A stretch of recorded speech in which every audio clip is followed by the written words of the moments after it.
to be looking a little bit today at the Statue of Liberty. I actually taped it off the television, so I've had to break it up into lots of different sections.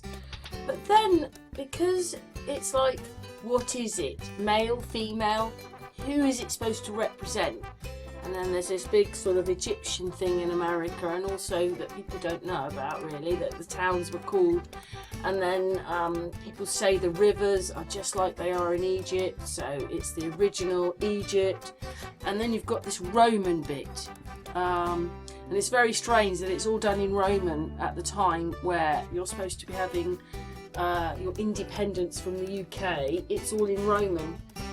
And then I remembered that to break it up, obviously, how everything changed in Texana, and even here, this map, for all these names, are all names over Europe and the world. All stuffed into America and then all changed. So I've basically matched it all in. Hope it comes out okay. Hope you understand what I'm trying to tell you or just show you. It's all just madness. Why do you think there were so many healing centres then? That was just the way that I think that's how people, heal themselves. The ancients were very advanced, and it was opposite of what they taught us. We've been taught that our ancients built temples and they lived in caves, but that wasn't the case. The ancients were actually very advanced. They traveled by air, traveled by rail, they traveled by sea, by ship. They were very advanced. They built buildings to stand. They still stand the test of time for right now. We don't even build stuff the way we built.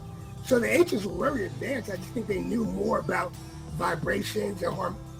Come to find out is you get the right frequency that can actually heal you and get rid of cancer and get rid of disease by if you hit it with a certain frequency.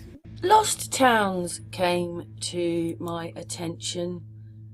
There are quite a few abandoned towns in America. I don't know if it's quite the same here. It's not like people go, look at all these towns that are ghost towns, except I have just talked about one, but we don't know if that's real or not, or what they're doing there.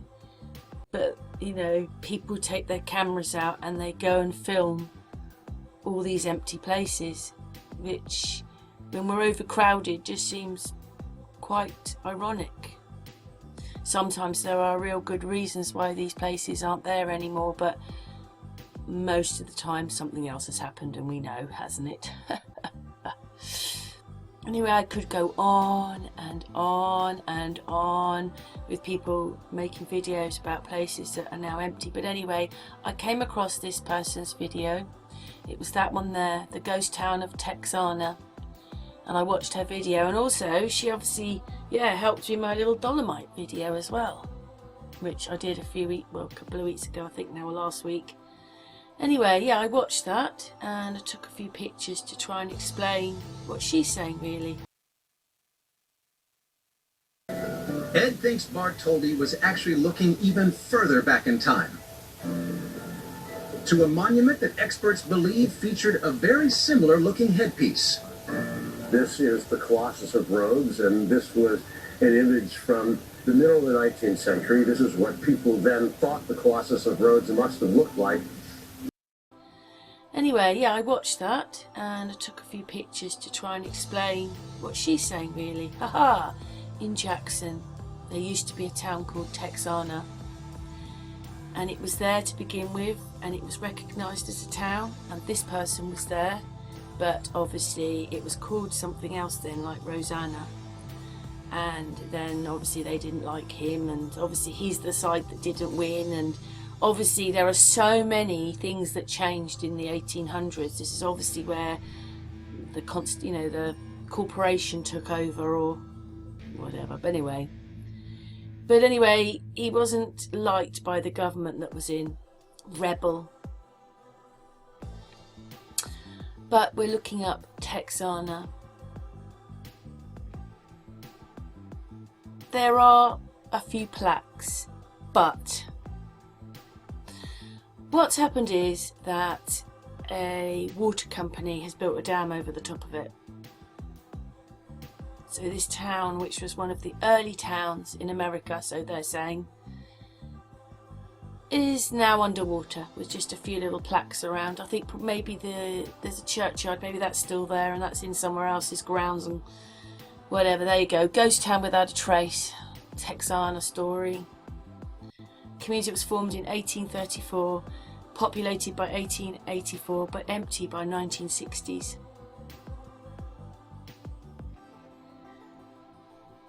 What it is that they wanted to build a railroad through this place, Texana, and the people didn't want it. They had a good steamboat service, and when they said no to the train, they built another town. Amazing, isn't it? Just build one up. Maybe it's a bit like Lego or something. They built another town, and then the train went there, and so this place kind of got lost, and then a lot of the businesses went to I'll remember the name in a moment. I think it will coming up in a second. Edna. I think that was my grandma's name, Edna. But anyway,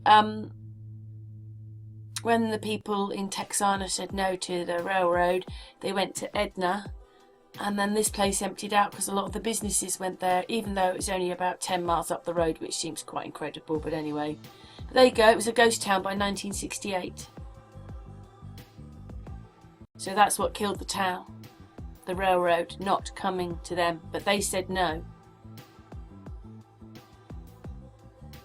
They didn't want the railroad. So bye-bye Texana, which quite incredible really, but they had a lot of, steamships coming in. But there's a book there, it was written in the 70s, talking about Texana and even Egypt, which then, now I go and have a look a bit more about Egypt in a minute. Here we go. So there you go. I sent this one to Amy last night.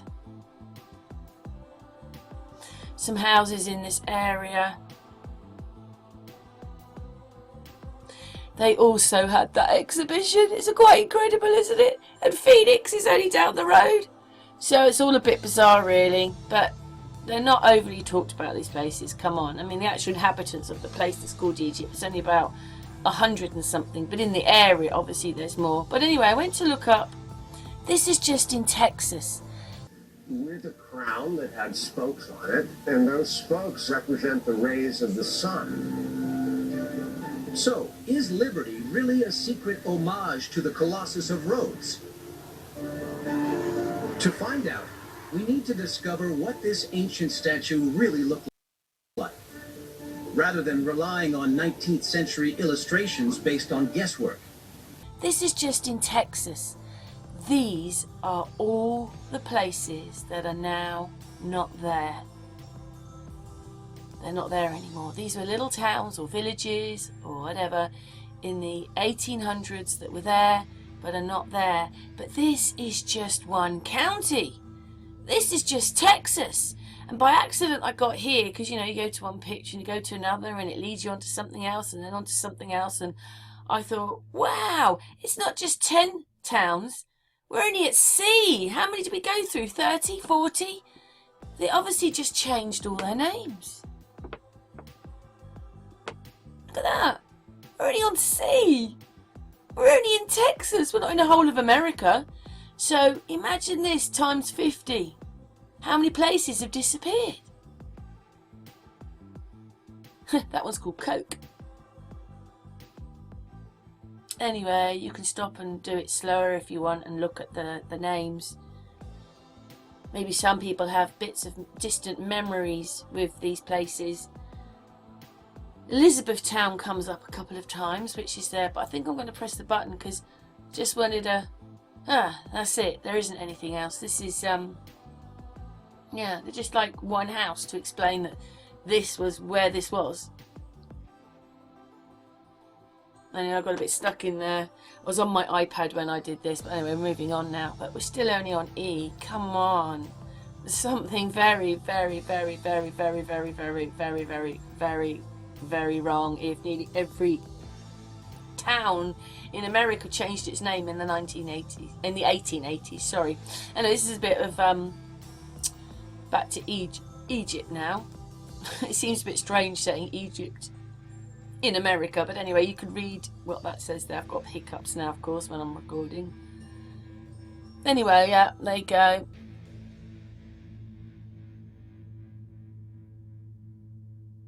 Anyway, let's move on.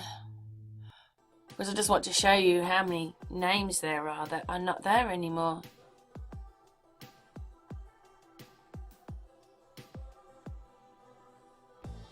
We're only on I-L.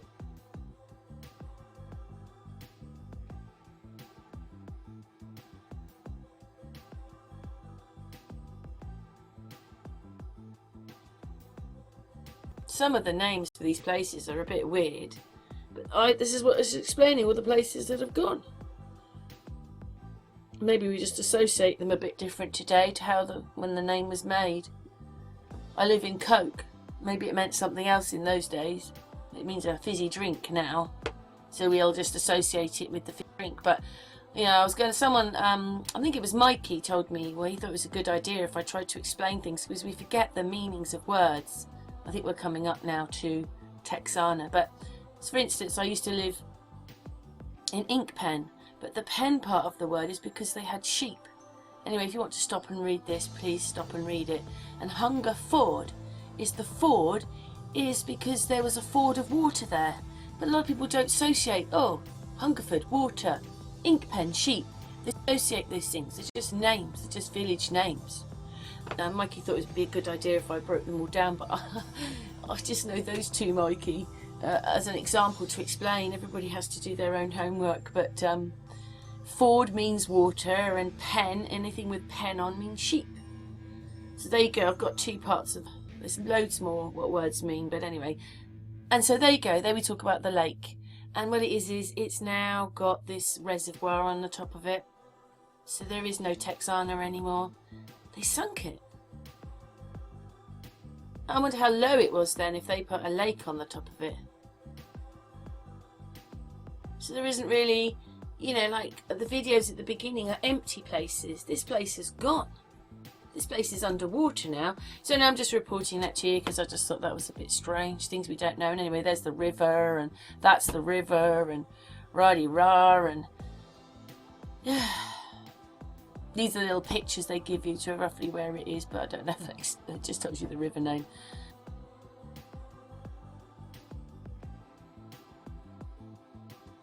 Anyway, it's going to move on in a moment. Yeah, that just boggles me really, because that's not the only word. There's Paris, London, or you name it. There's any name of the world in America somewhere, or has been got rid of, because that's only Texas. So imagine all those other counties with the other names in it that aren't really there anymore, or are very small. Anyway, when you get to this, after saying it was quite big, here it says it's only got 123 people. So I don't quite understand that. I just think it might be an area, a bit more of an area, and in that area there's more people, but maybe in the town that's all there is, or village or whatever. But it's gone up, well, actually it's gone down in the last 20, 30 years. Anyway, I'm just looking for information, but we have got to the end here. I don't want to move it on because it makes the video jump. When I move anything on there, I have to sit back and just do it. I've got a video recorder that's got a mind of its own. It makes things louder, makes things quieter. It won't do this, and it does it. I've never known anything. It's like the Matrix is the adjustment bureaus in my computer. I'm telling you, there's someone on the side just doing things all the time. Only joking, but that's what it feels like. In terms of its appearance and positioning. Scientific examination of the area has persuaded Katerina that the Colossus could never have stood at the harbor. Έχουν γίνει γεωλογικές και γεωτεχνικές έρευνες που έχουν δείξει ότι το έδαφος δεν είναι αρκετά σταθερό ώστε να μπορεί να θεμελιωθεί εδώ μια τέτοια κατασκευή. Anyway, back to... where are we? I think this is Egypt, yeah, because there's Memphis, and it is bizarre that it's not very far from Memphis, isn't it? And you know, we go to Egypt and there's Memphis there. Oh, it's just, I don't understand all this myself.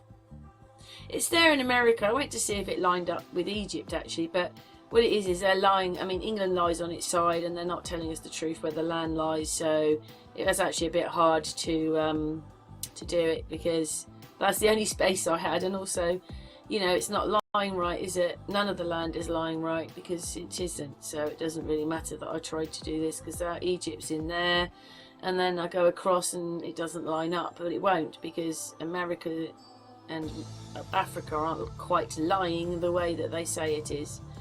But I suppose it's not too far off, but there it is. And then old map, you know, I don't know what to say of the place. It's quite ironic that Texana, it doesn't exist at all anymore, and the other places which we brought up, because I brought it up in a map a few weeks ago about every name around the world, or across the world, is in the map. But anyway, there's other maps. These are quite old maps. This one was 1930s.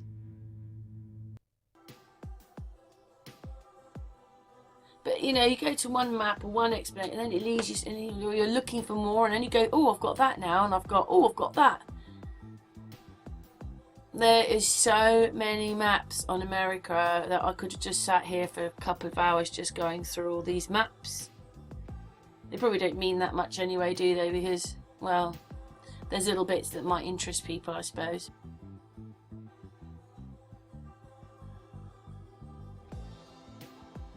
Now, I thought this map was quite pretty, but all the mountains are different. I thought that was quite nice. This is the 1930s one, I think, not the other one.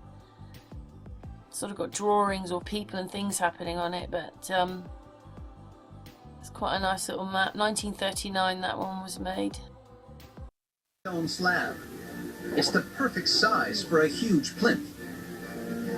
Τα 3,5 μέτρα επί 17 μέτρα περίπου, και είναι επαρκής για να φέρουν ένα άγαλμα της κλίμακας του κολοσσού της Ρόδου. The palace was built in the 14th century, long after the Colossus collapsed. But Katerina believes it marks the spot where the huge ancient statue would have stood. It's turned into circulus, which obviously means something else anyway. But anyway, yeah, we're looking at the lines. 1, 2, 3, 4, 5. So there's the Arctic, there's Cancer, there's the equator, there's Capricorn, and then there's the equinox. I mean, for all we know, they could have said, yeah, just put a nice border around it and everybody will think that's great. How do we know? Because look at the size of Antarctica, or look at the size of the 4 rivers at the top. And there where and then you get this kind of map, and it's like, if you want to believe what we're in, none of them, you can say, oh, well, those maps are made earlier, but we now know they were far more advanced in those days than we are today. So I don't even know why these maps look so old, but how could a country change so much? Why do you think there were so many healing centres then?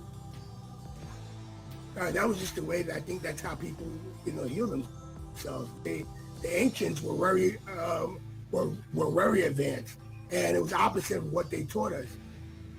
You know, we've been taught that our ancients built temples and they lived in caves, but that wasn't the case. The ancients were actually very advanced. They traveled by air, traveled by rail, they traveled by sea, by ship. They were very advanced. They built buildings to stand. They still stand the test of time for right now. We don't even build stuff the way we built. So the ancients were very advanced. I just think they knew more about vibrations and harm. Come to find out, if you get the right frequency, that can actually heal you and get rid of cancer and get rid of disease by if you hit it with a certain frequency. You know, I just like that picture. I can't even remember. That's just a part of America, I think. And then this is the progression across America from 1783 to 1848. So they say. Or it was probably them going across, changing all the names of the towns that were there. So they sort of blend them in by saying that these are the people that came to America, but these are the people that used to live there, and now they've changed everything. And look at all those islands. And look at the size of Greenland. I just wish everybody would see this and put it all together. Greenland is tiny. Why would somebody make this map? Let's go back. Where are we? Why would somebody make this map and put Greenland this size? They just wouldn't do it. They wouldn't make it this size if it was the size of Africa. Almost. So what a lie that is. And there's something else I noticed on here, not that maybe it makes any difference. See the albia? We'll come back to that in a minute. Anyway, now Tartaria's over here, but it was here. Now it's here. How can you make such a mistake? And look at this, America. Oh, let's go back to that. Where are we? America Mexicana. And that's what happened in England, remember? Now, Wales was all of England, Scotland was in Ireland, and English people were on the edge where Doggerland got flooded. They were on that bit there. And then I'm going to show you something else in a minute. It's like, none of this adds up. Oh, 4 rivers on that one. Well, there's Greenland. We don't even really appear on there. Look at that. Oh, maybe that's Finland there. Anyway, some of the shapes do vary a bit. You know, like, look at the size of Europe on that. It's not particularly very big. Anyway, just maps. The structure, the colossus of roads that straddled the opening of roads, well, that couldn't be real because it wouldn't have been able to stand up, and he understood that. So is this really where Bartholdi got his inspiration from? We know that he was interested in colossal statues. He was amazed by them, and he said that he wanted to build something just like that. I wonder if many people know that in America, nearly every name for every other country or town is in the map. So it says the exotic map of the USA featuring towns that actually exist. So I went and had a bit of a look at it. Yeah, there you go. Got. Oh, dearie me, I've had to break in on my video because for some reason right now they don't like me adding this map, and they've copyrighted the music, which is just ridiculous, and they also copyrighted the beginning and the end, you know, my little intro bit. And the thing is, I have played that intro on billions of videos, nothing. But today they've got to copyright that, so they obviously don't like this part of the video. This ridiculous. You know, you've done it to us, you're part of it, so yeah, you know, why not own up to it? I just think this map's incredible, really. I mean, there's not millions of names in there, but every single one you know. Imagine putting Mexico up there. But anyway, I'm going to break in again just to take the copyright off. But anyway, there's this bit. We've done a bit. We've broken in because it's pathetic. Anyway, let's carry on. I've underlined them all with a little cursor. Norway, London, Stonehenge. You can pretend you're in England, see, or any country you want to be in. I think it's the other way around. I think this is the older place, and the European places have taken their names from them. There's even Wales in there. I think they've reversed it. What, the names came from here? I think what they call the New World is actually the older world. Madrid, Denmark, Brazil, Cairo, Prague. I mean, imagine saying, no, I live in Prague in America. You've even got a Rome. Mexico, Poland, Greece, Sweden, Atlantis, Morocco, Madrid, Denmark, Belgium, Oz, Nubia, Turkey, Sparta. You've got Trinidad, you've got Cuba, you've got England, Athens, Canton. Scotland, Sudan. Well, I'm breaking in again because silly old YouTube. But it's really crazy how they do it. You see, that song is okay on all my other videos, but it's got to be copyrighted on this one because they just don't like something. But they pick and they'll go, oh, just copyright that music. What it is it restricts the video, and then, I mean, they restrict and they restrict and they restrict and they restrict and they restrict. Oh, it's boring. It's like a record going round and round. Anyway, they restrict you, but there's more restricting, and they find that they can do it by saying, "Oh, copyright it." Oh, they're just dirty dogs. That's what I think, because owned by the black whatever it is, other big family further up, but they don't care what we see on the internet and how much of that is wrong. In fact, most of it's wrong, but they don't care that we see that. There's no reprisal, no one can get them, have a go at them or anything like that. And then you can't do it this way because they've set everything up so it's against you, and it only works for them. It's just so pathetic, especially when you know what's going on in the world, and they just don't want you to show any of the problems. But there's just too many, and they don't care that they're there. Anyway, very interesting making this video, because I've tried to incorporate a few videos in this just to show you the madness and all the things that were going on at the same time that this thing was supposed to be put there. But it looks very Roman to me. But anyway, I love this map. An amazing map. What a shame they can't own up to the things that they do. Oh look, there's New Zealand up there. Oh look, it's all the I bet that's all the British. Bet you then if New Zealand's in there, and we've got Canada, so this is all to do with the British probably. Even China, look at that. And Palestine, of course, because they own that as well, and that's what Israel used to be, Palestine. And now it's the new war game on the TV. But anyway, let's carry on with the video. Hopefully this is long enough to cover up the stupid copyright. Only problem there ever is on YouTube. It's pathetic. Anyway, let's carry on. Yeah, Palestine, Milano. Rome right down the bottom. Egypt. You can confuse people and say... No one's come to us and said, well, I live in England, in America. You could say, well, look, Scotland's next to Paris. Well, it wouldn't be wrong to say that. It's just people will automatically assume we're referring to the two places. Valencia, Cardiff, Peru, Bordeaux, Japan. Look, there's Japan in there. Look, there's Japan. It's a Malaysia. I think I saw Malaysia. When I Malaga, is that Malaga? Malaga. It looks like Malaga, doesn't it? Florence. Eden, Venice, Baghdad. Dublin. It's bizarre. I think those China. are the original place names. Australia, Barcelona. Something even bigger without suffering the same fate. And how did the choice of materials affect how she looks today? When she first went up, she wasn't green at all.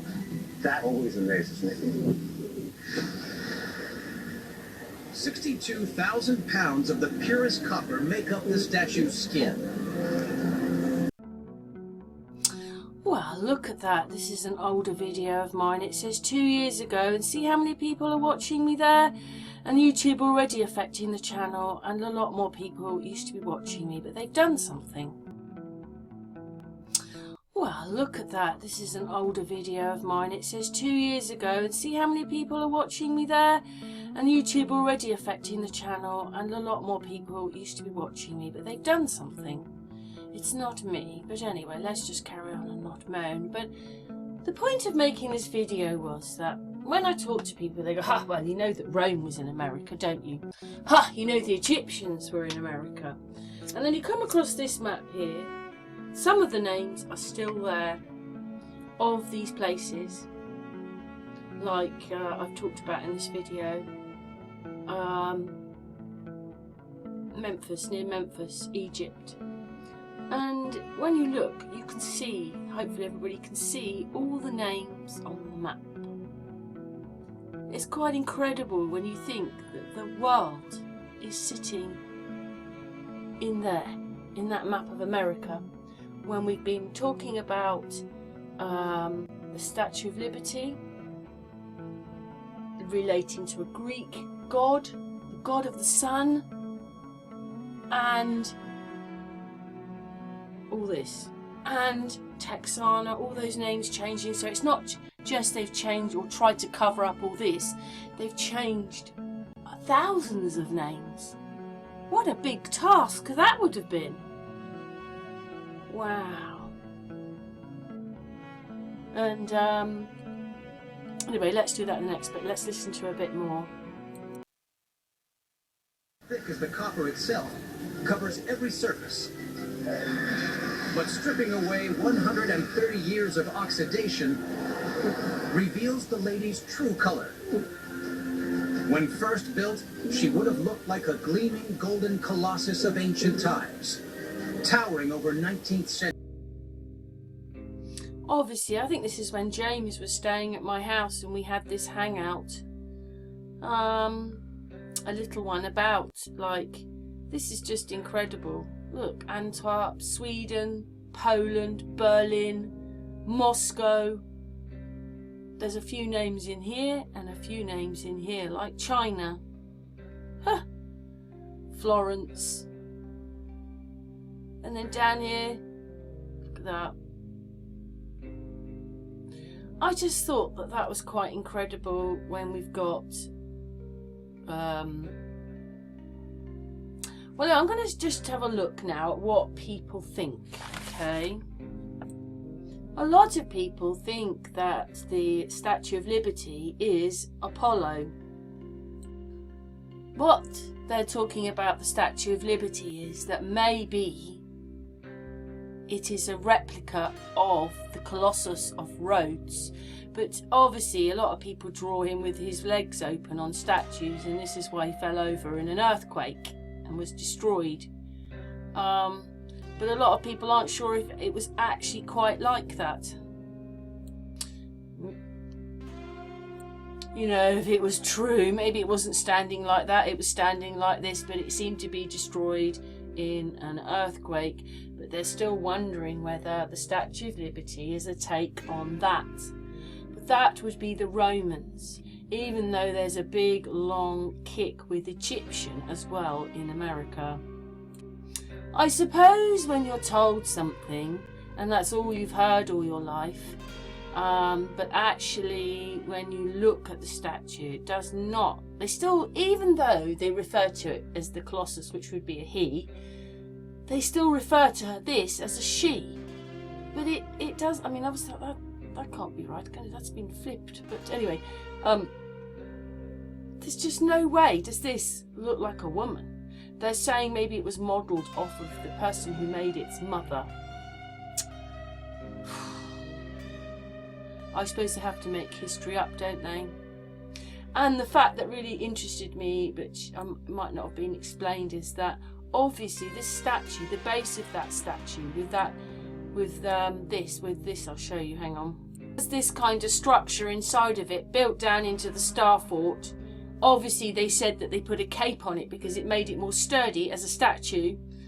And then that's underneath, and then this bends backwards and forwards, which allows that thing to move, and it never tears open with the winds or any problems with weather.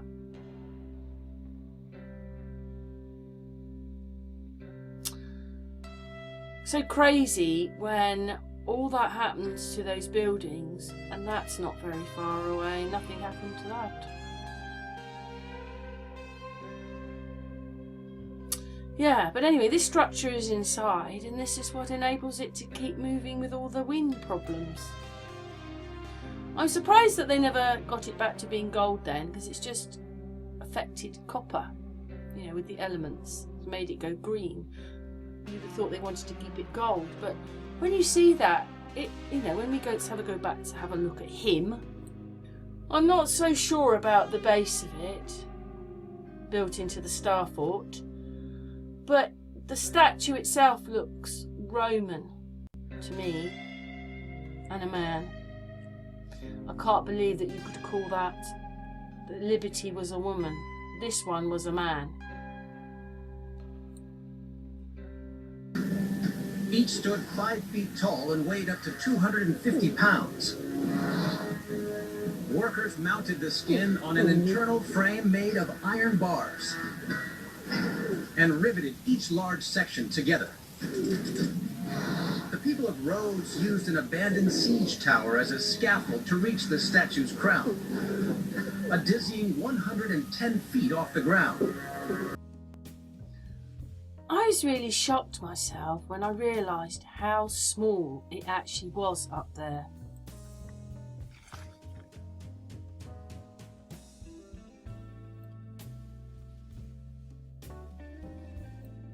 To me, that doesn't look very big up there. You could literally only have one or two, just a few people looking out the windows, can't you? I mean, it's just so small.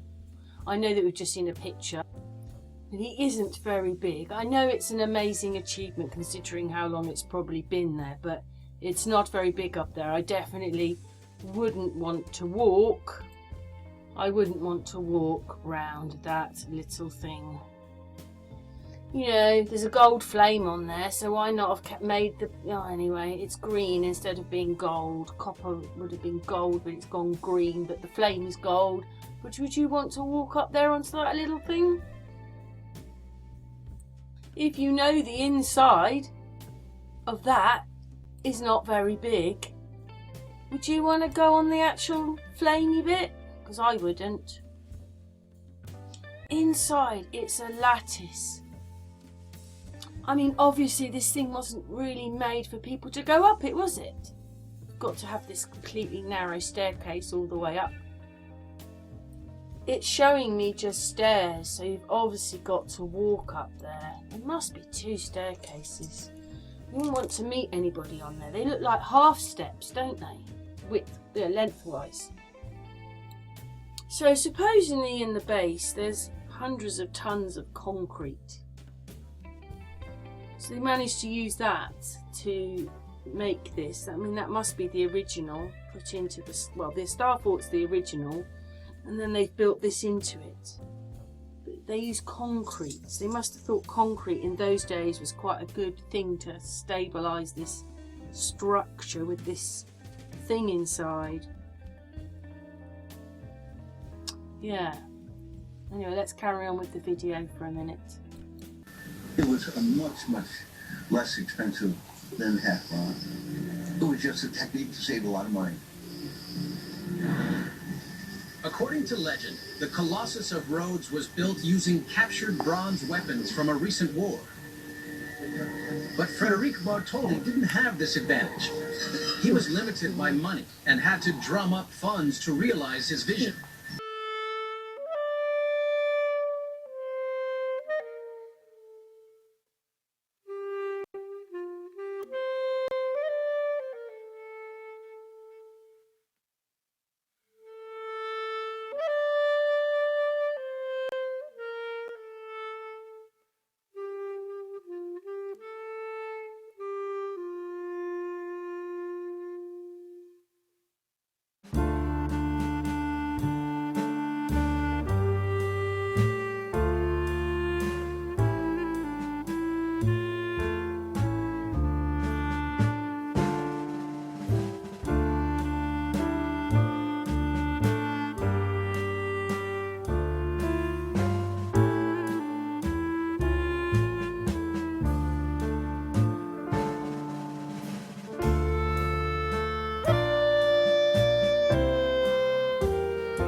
Despite it not being first choice, the world has grown to love the statue's green copper tint. And Liberty has lasted far longer than her ancient ancestor, the Colossus of Rhodes, even if she was built using an inferior construction technique. But thin copper sheets are far too weak to support such a massive structure on their own. So what secret methods did her engineers use to ensure she would... Here it says the statue is a figure of Liberatus, the Roman goddess of liberty. That's what it says there. The Roman goddess of liberty. But they're now asserting this towards Colossus. He's investigating how the Statue of Liberty has stood the test of time. She's an amazing statue when you look at her from the outside. You know, you see what everybody has always come here to see. But when you go inside, you see the structure, and it's even more interesting. Underneath her robe lies a vast hidden lattice of intricate metalwork. A huge central pylon.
Nice to see you. Don works with veteran physicist Neville Ryder, who has been researching the fate of the Colossus of Rhodes for over 20 years. This is what we think that the Colossus looked like. It stood very much with its legs close together. It's certainly not straddled over the harbour.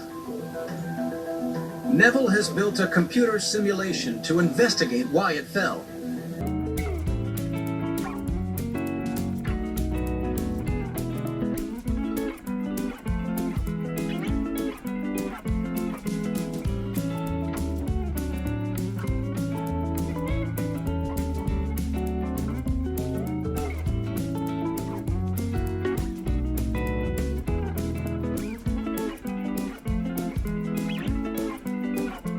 The narrow legs and ankles of the Colossus made it susceptible to collapse.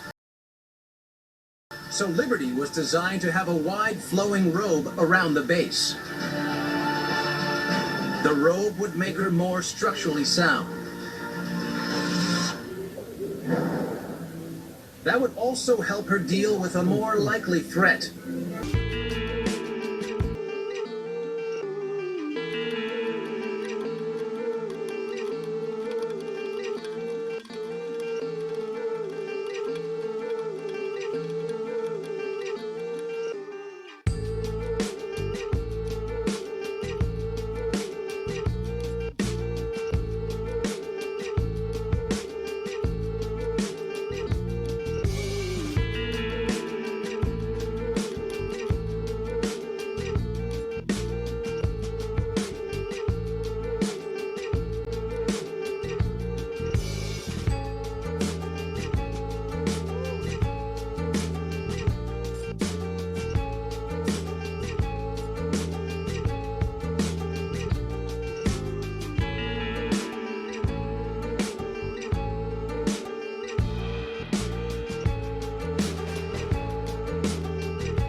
who would go on to complete the famous Eiffel Tower in France. Gustave Eiffel. Inside that thin copper skin, you've got a wrought iron braced frame that is the main structure of the statue, designed by the engineer Gustave Eiffel, and it's very similar to the tower that he built in Paris a few years later.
These strips are held in place with copper saddles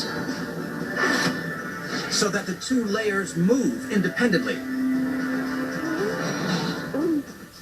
The connections between the skin and the skeleton act as a spring, allowing the statue to sway and flex. I'm not sure we could do very much better.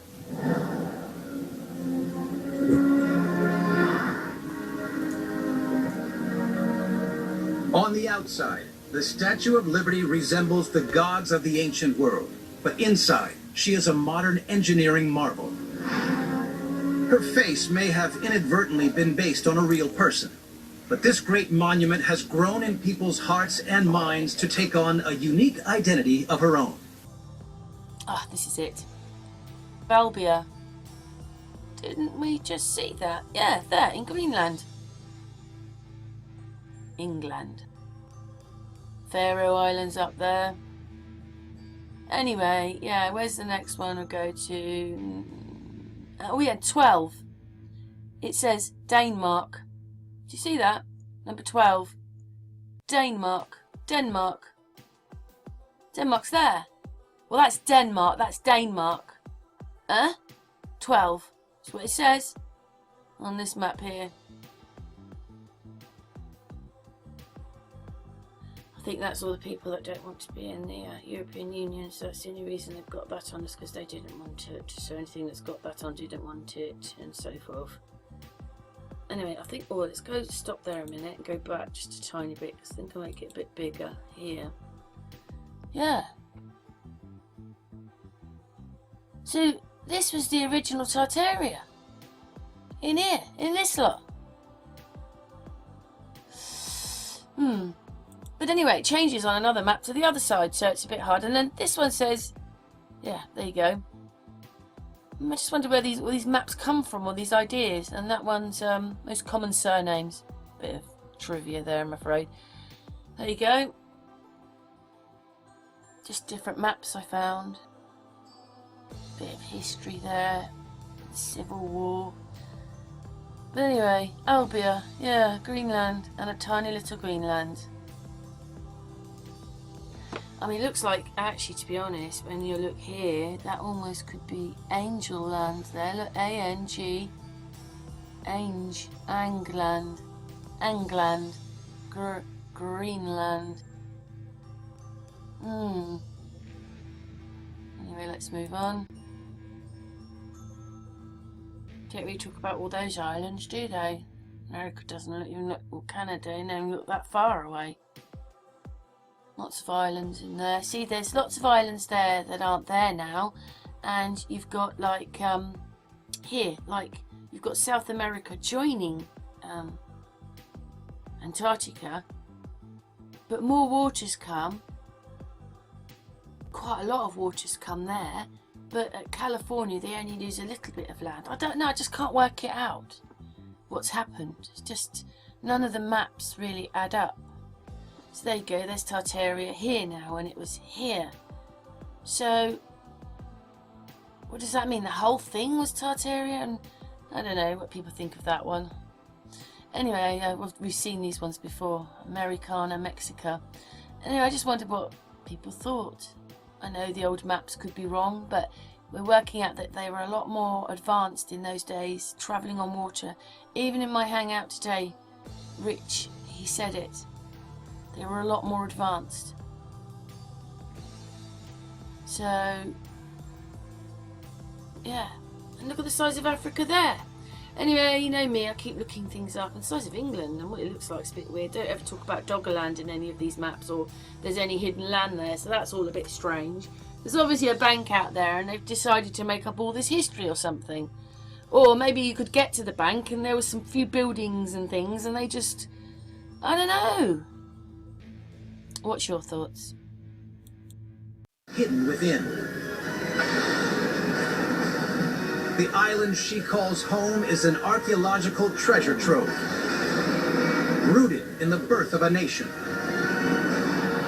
Once a gleaming copper leviathan, the Statue of Liberty has evolved to become one of the most important symbols of the modern world. Can't tell you the problem. All yesterday, and it took me hours. And then things jumped. Then I couldn't get the music on. Then I thought, oh well, I'll do this, and then it played up again. So I thought, oh, sod it, I'm not doing it. I'm just going to bed. We're looking at how low the clouds are. A cloud's going to whoosh in a minute. Look at that, right onto the plane. So they're cloud level, and look where the buildings are. And then I did it again today, and then I was, and it taped it all wrong. Just, I don't know, it just missed out a few minutes. And then I taped it again, and I was halfway through it, and then my daughter had a raisin in the toaster, and it popped the electricity, and then had to wait for the computer to come back on and the whole thing. Anyway, let's move on with the video. I filmed this, it's sped up. It was only 20 seconds long, and I've tried to slow bits of it down to show you how close, whoosh, the clouds are to the aeroplane. And this one kind of grabbed me because you can see the ice on top of the mountains and the green bit in the middle, and that bit there is the corridor of life, just that bit there. It's not much, is it? Because when you're at the top of the mountains, they're covered in ice, so it's frozen up there. It's not frozen, but it's not much space, is there, between, you know, there. It's not much space, is it? That's it. That's the corridor of life.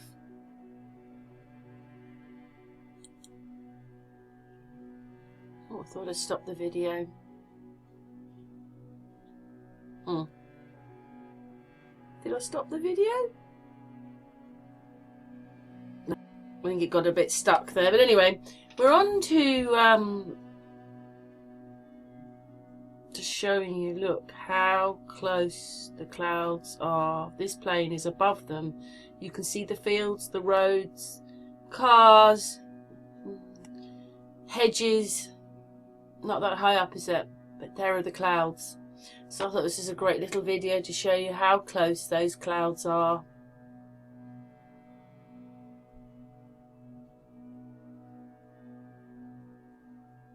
Obviously they're out a little bit higher, but you can see that an aeroplane is now above the clouds, but you can still see the land. It's hard to believe they fly at 7 miles, to be honest.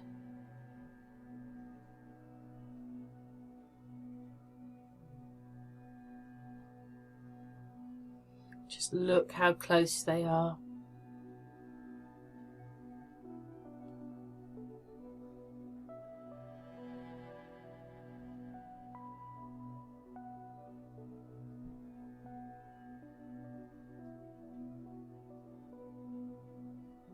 Even a motorway down there. close.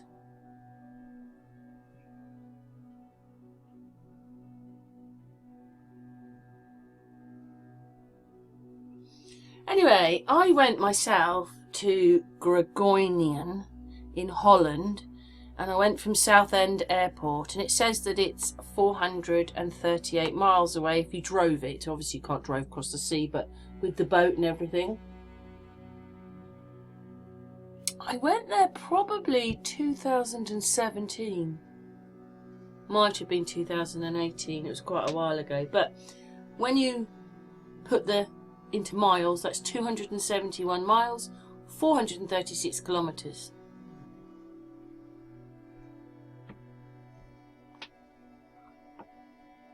But what it was is, when I flew, they are advertising the plane flight is 1 hour and 30 minutes. There you go. Still advertising it on there, but that date there says the 12th of the 2nd, 24. I didn't do that very well, did I? But anyway, 1.5 hours. But when you also look, I found somewhere that said 39 minutes, which would then match into how long it took me. So they said 1.5 hours, but then the stewardess said, oh, we've done it in 40 minutes. And I couldn't get over that, because that's like nearly an hour quicker than they're saying. And she said, oh, the winds were good. But I'm like, how can you make up such an amount of time?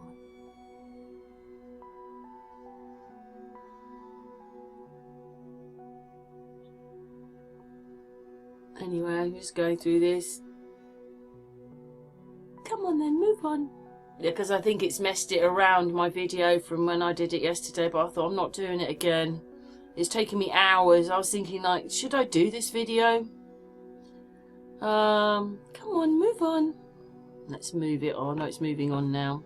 So there you go. 39 minutes. I can now find it for 39 minutes.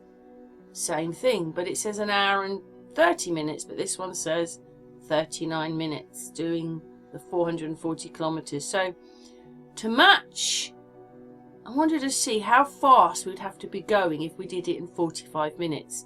But what it is as I'm making this video, a little bit later on, I put in 35 minutes, and you'll see the speed. It's just ridiculous. We couldn't have been going that fast.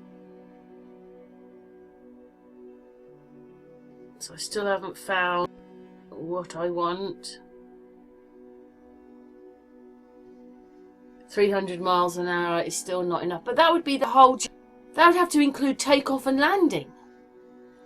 So we get to 350, and that ends up being 46 minutes. So that's similar, but I'm going to obviously relook at it in a minute because I was researching and doing the video and stuff. But does that look like we're flying over 300 miles an hour? Say 100 miles, maybe? And look how low the clouds are in Holland. In 2017 this was. I'd say they were even closer to the ground than the other ones.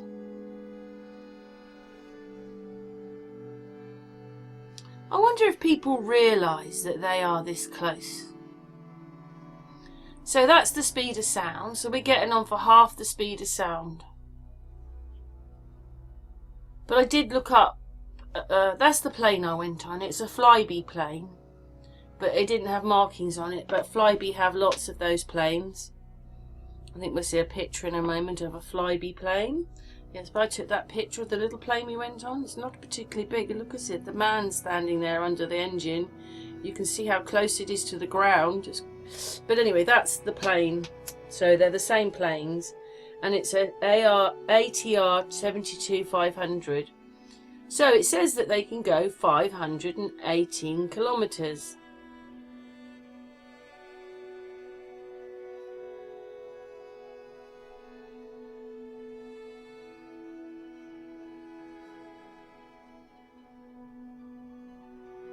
If you put that into this converter, it says 321 miles, which basically will be how fast they can go. And then I thought, well, should we just go back and recalculate it at 35 minutes to see how fast we'd have to be going, because it says 39 minutes, doesn't it? So we're just waiting for it to catch up. I don't know why these bits are long. I don't know what's going on with my let's move it on a little bit. Yeah, so here we go. We want this bit. Come on, move over.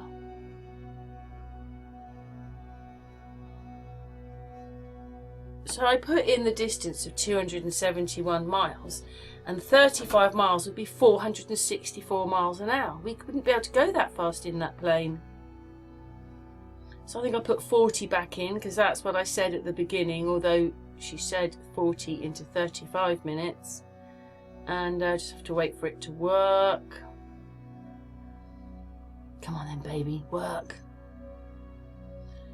406 miles if it was 40 minutes. And that would be about 70 miles over the maximum this plane could do. And that would have to include takeoff and everything, wouldn't it? So 45 minutes would be 361. That's a bit similar to its full capacity, but it's 320. I don't know if we've got to that picture yet.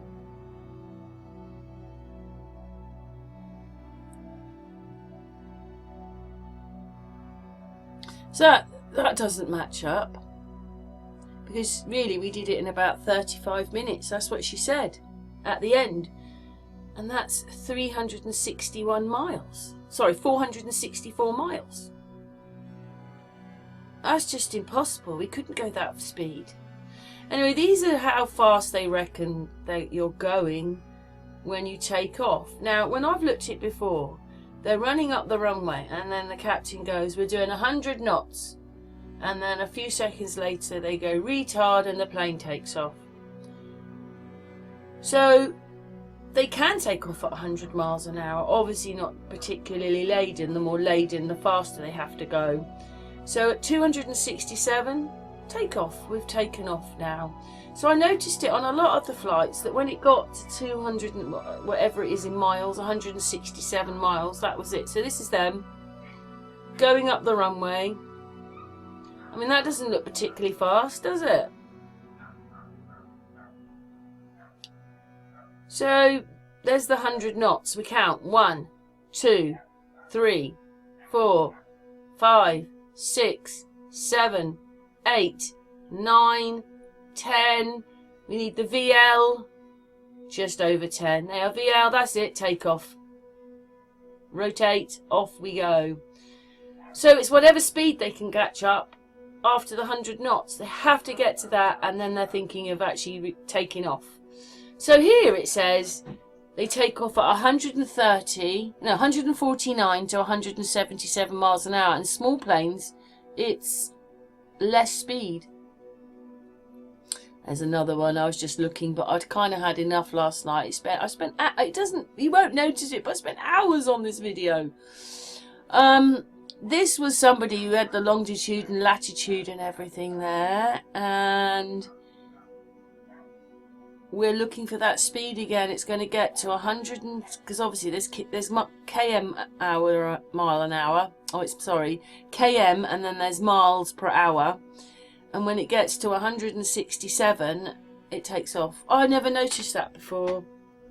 Obviously, this is a big plane, isn't it? So it would need a bit of speed. Take off. There you go. It will be taking off. Whoops, where are we? Come on then. That's it. We've taken off. But I did notice on this flight that when it's cruising up there, it says it's doing over 400 miles an hour, which I thought, wow, really? I'm so shocked. And it doesn't feel like you're going that fast. So there you go. It's got up to 180 hour there. Look at that. It's coming. Where is it? There. 494 miles. GPS thing said that they were doing. I was quite shocked. I never thought they were going that fast. Well, anyway, I just stopped the video there.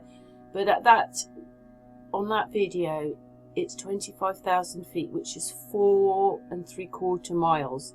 It's not 7 though, is it? 36,000 feet is 7 miles. So this one was not even at 5 miles. There it is there, just adding it in, and it's doing nearly 500 miles an hour, and it's not 5 miles up.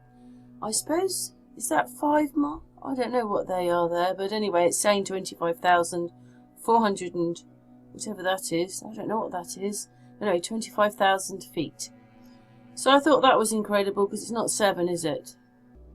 This is quite incredible. Look, fly through the cloud. Full of ice. You don't want them touching because they're freaking cold. It'd freeze us. And then I picked this one because they've not long taken off. You can see the trees there, it's banking a bit.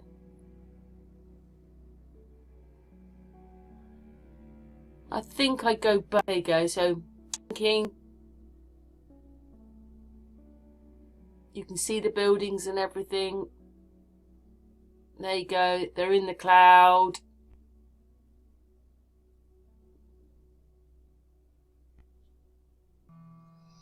But it's not like the clouds are miles and miles below them. They fly above the clouds, obviously, and there is clouds above them.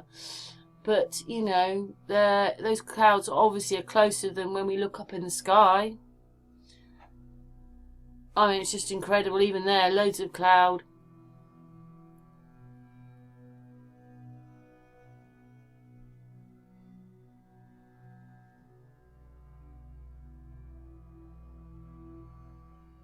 $36,000 is 7 miles up.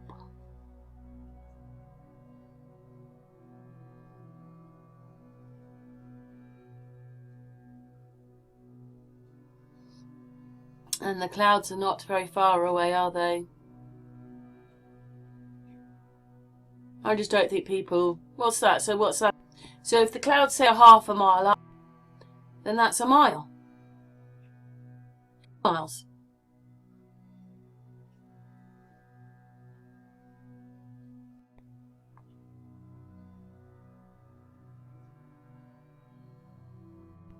This is another one. There's the clouds there.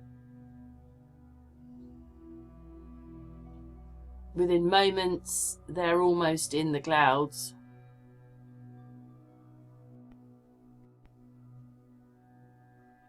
There's an orb in there. Oh, it might be the camera, maybe. What a great picture of the sun. Look at that, and then look at the water. So you know where the sun is. It's just there. It's not putting a shadow behind it, is it? And now this plane is coming into land. But I mean, obviously I've sped it up and only taken a little bit of the footage, but for a long time they flew over the top of those clouds.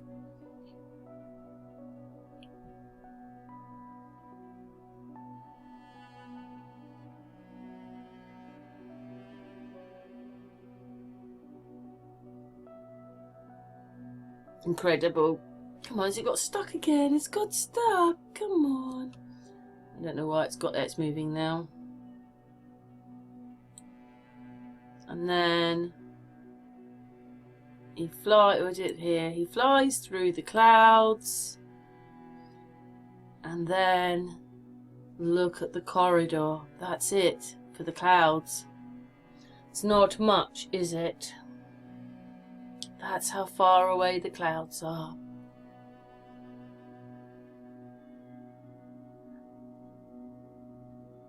Anyway, I just made this little video. It's taken me about 10 attempts to do it. Hopefully this one's good. And yeah, now he's coming into land.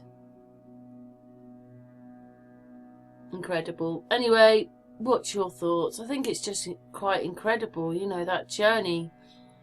We did it in it's 39 minutes. You'd have to be going 460 odd miles an hour. It's a propeller plane. Anyway, thanks for watching. What's your thoughts?